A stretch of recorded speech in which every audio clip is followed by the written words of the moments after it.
As we await President Trump's announcement of his Supreme Court nominee, Senate Minority Leader Chuck Schumer is trying to keep Democrats unified and reportedly replicate how the party fought off Obamacare repeal efforts last year. But he warned Democrats at a town hall on Monday, quote, Republicans and the media are going to try to divide Senate Democrats against each other, especially those of our colleagues running for re-election in red states.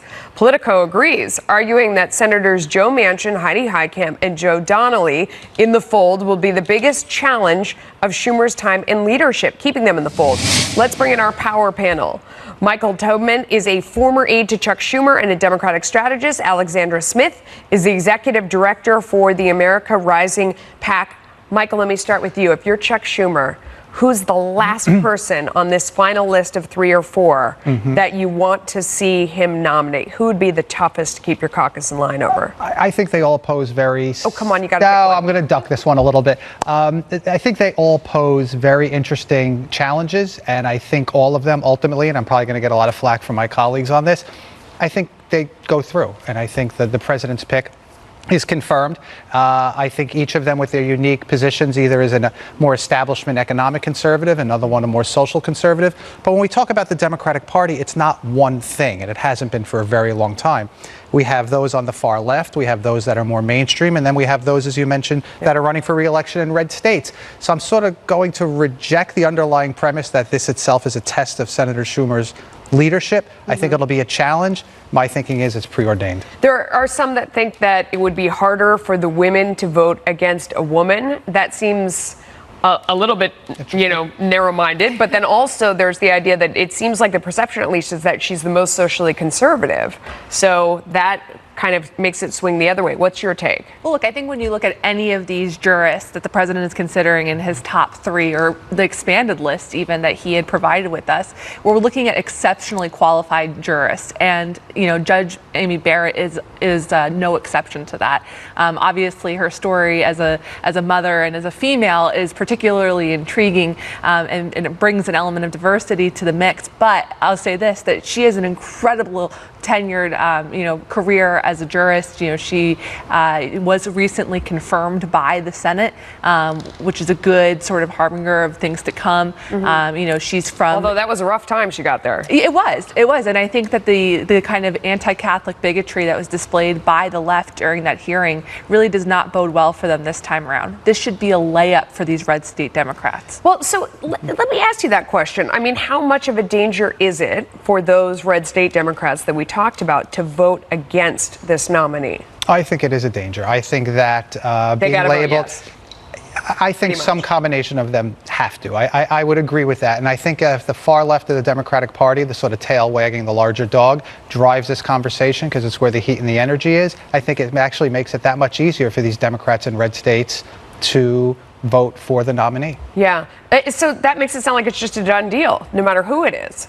I mean, it ought to be. I mean, these are exceptionally qualified people. These are people who are going to follow in the same model as Justice Gorsuch. And I think that for, anyone in the Gorsuch model, he's laughing. We were able to bring over 3 Democrats into that. If it's a foregone conclusion, then shouldn't the Republicans go for the most conservative, the furthest right jurist?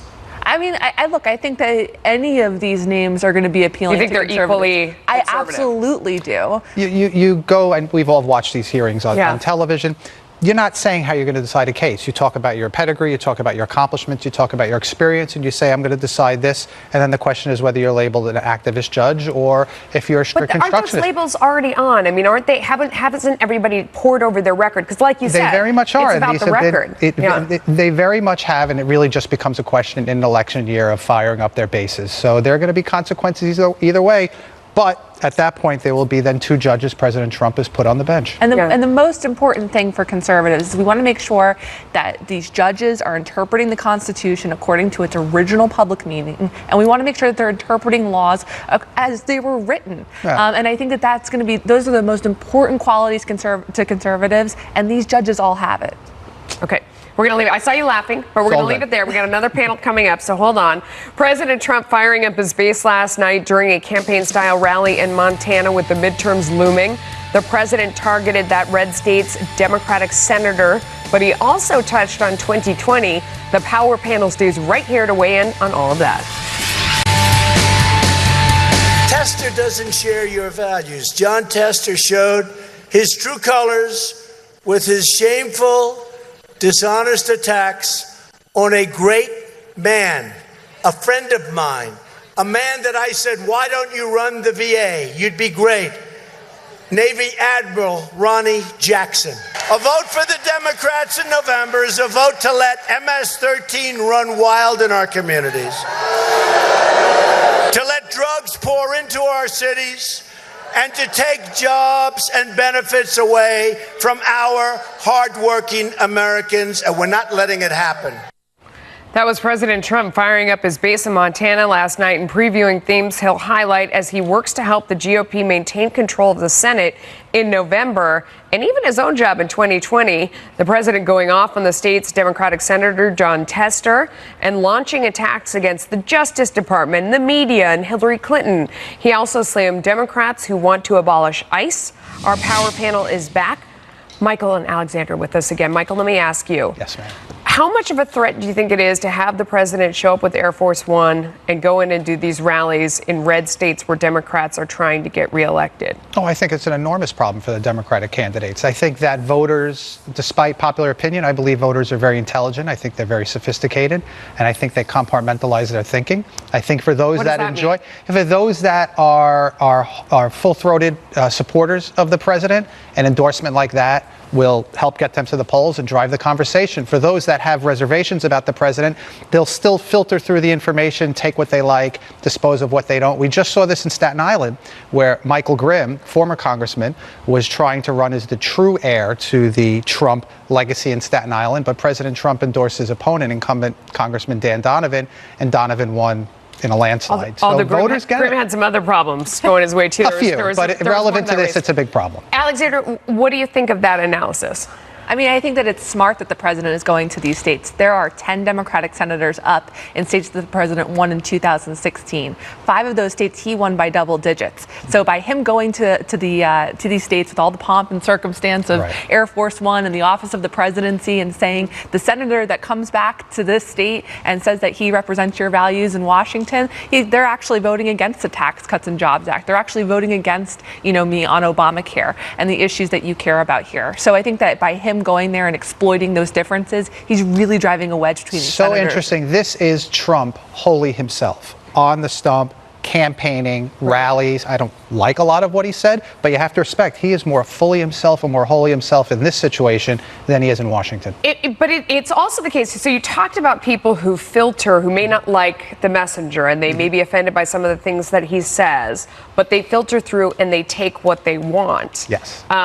Do you see that as becoming a theme? Because there are those who have said, you know what, I don't like his style, but I like the result. And I'm just getting used to the style. It doesn't bother me as much anymore. Oftentimes, party ID is the strongest predictor of voting behavior in statewide and certainly in national elections. And this is taking on a national theme. When you get to local elections, Congress, state, Senate, governor, other factors come into play. But in this case, party ID really is the strongest predictor. And you have a Republican president coming and campaigning for a Republican candidate against a Democrat.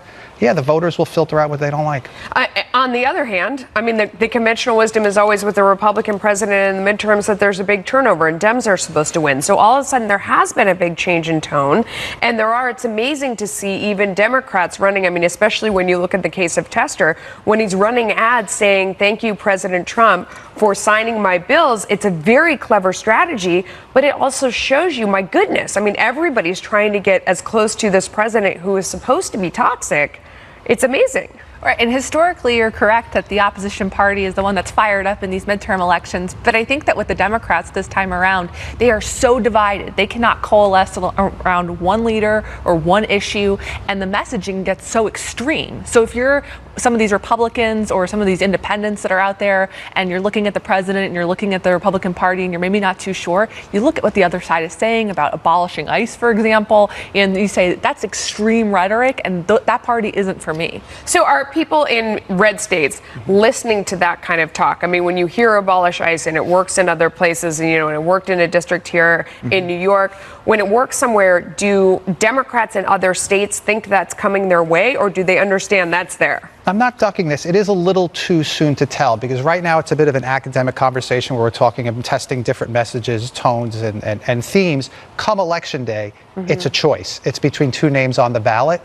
So for now, it really is just getting things ready. I'll say this, America Rising, my organization, has trackers on the ground that are following Democratic candidates. And on this issue in particular with abolishing ICE, we keep asking Democratic candidates about it. And we have had candidates fake phone calls to get out of answering the question. One candidate in Arkansas, Clark Tucker, he pretended he didn't know what ICE was, so he didn't have to answer the question. So they know that this is a really bad issue for them, and it's something that the extreme left is sort of pushing them towards. So you all are looking down at the detail, but then maybe if you pull back, it does kind of always end up being about the economy. Maybe we're overanalyzing it, and it's just that people are feeling better, there are more jobs, and so they like the party that's in power. I mean, we could be doing all this thinking, and it's just that simple. It's always a lot of things. It's never, one of my favorite sayings is nothing is ever just about one thing. It's going to be a lot of things, and I think at this point it pays to have these conversations. And look, in terms of abolishing ICE, to your point, it just won and drove a Democratic primary in Queens. So, it's on everybody's Thanks to both of you. Very insightful and very civil. We enjoyed it. Thanks, Melissa. All right, we'll be right back.